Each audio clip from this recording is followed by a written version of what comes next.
Democracy in Africa today has taken a strange shape, one that defies its true meaning. The late Afrobeat legend Fela Anikulapo Kuti once called it a democracy, meaning democration of craziness.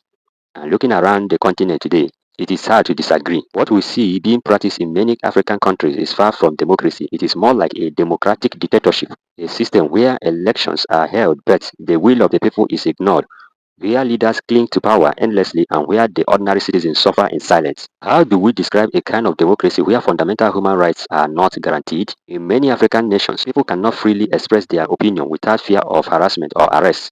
Peaceful protesters are often treated as criminals, and journalists who speak the truth are intimidated or silenced. The voice of the people, which should be the foundation of democracy, is repeatedly suppressed. What we have in place is a system that pretend to be democratic but operate under grips of oppression and fear. Elections which should represent the people's power to choose their leaders have turned into a sham in most African countries. Votes are rigged with impunity. Ballot boxes are stuffed or destroyed and results are manipulated long before election day. The judiciary, which should stand as the last hope of justice, often end up delivering embarrassing verdicts that confirm stolen mandates. It is a painful sight to see a system designed for fairness becomes an instrument of corruption. In many cases, the word election has lost its meaning. It has become a ritual used to deceive the masses into believing that they have a say in choosing their leaders. Yet, at the end of the process, the same old men who can barely stand erect are democratically selected to rule again. A clear example is seen in Cameroon, where a 92-year-old man has held on to power for over 4 decades. Despite his long stay in office, the country's economy remained weak, not even among the top 20 African countries.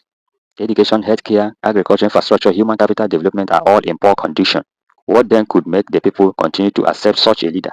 The simple answer is corruption. African leaders have grown comfortable in their selfishness.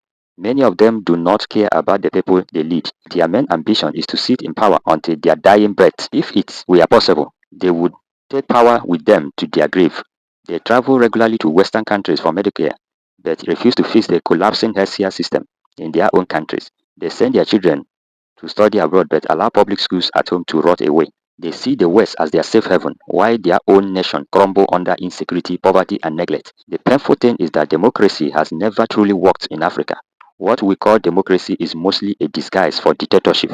The leaders pretend to serve the people, but in reality, they serve themselves. They have built a system that rewards loyalty over merit, silence over truth, and corruption over honesty. Meanwhile, the masses continue to suffer, believing that someday things will get better, while the same faces remain in power decades after decades.